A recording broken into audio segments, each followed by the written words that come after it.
Hello travellers, நம்ம இந்த சீரீஸில் சமயபுரம் மாரியம்மன் கோவிலோட பயண வழிகாட்டியை பற்றி தான் பார்க்க போகிறோம். அதுவும் குறிப்பாக நீங்கள் ஆடி மாதத்தில் சமயபுரம் வர்றீங்க அப்படின்னா என்னென்ன பண்ணணும், என்னென்ன பண்ணக்கூடாது, எந்தெந்த இடம் எங்கெங்கே லொக்கேட் ஆகிருக்கு அப்படின்ற எல்லாத்தையுமே டீட்டெயிலாக A to Z பார்க்க போகிறோம். இந்த மாதிரியான இன்ஃபர்மேஷன் டெம்பிள் பிளாக்லாம் தெரிஞ்சுக்கிறதுக்கு மறக்காம நம்ம சேனலை சப்ஸ்கிரைப் பண்ணி வச்சுங்க. ரொம்ப கஷ்டப்பட்டு நாங்கள் வீடியோ எடுத்து போடுறோம், அதனால் இந்த வீடியோக்கு ஒரு லைக்கை போட்டுருங்க. இப்போ சமயபுரம் கோயிலுக்கு ஃபஸ்ட்டு எப்படி வரலாம் அப்படிங்கிற மாதிரி பார்த்துடலாம். ஆடி மாதத்தை பொறுத்த வரைக்கும் சமயபுரத்துக்கு பாத யாத்திரையாக நிறைய பேர் வருவாங்க. அப்படி நீங்கள் வர்றப்ப ரோடோட ஓரத்தில் வாங்க.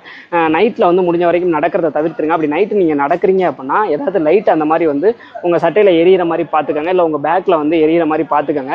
பஸ்ஸில் வர்றவங்க பார்த்தீங்க அப்படின்னா வந்துட்டு நீங்கள் புதுக்கோட்டை, திருச்சி இந்த சைடில் இருந்து நீங்கள் வர்றீங்க அப்படின்னா சத்திரம் பஸ் ஸ்டாண்ட் வந்துருங்க. டேரெக்டாக சமயபுரத்துக்கு பஸ் இருக்குது. நீங்கள் அப்படி பஸ்ஸில் வர்றீங்க அப்படிங்கிறப்ப கோயில் வாசல்லே உங்களை இறக்கி விட்ருவாங்க, எந்த பிரச்சனையுமே கிடையாது.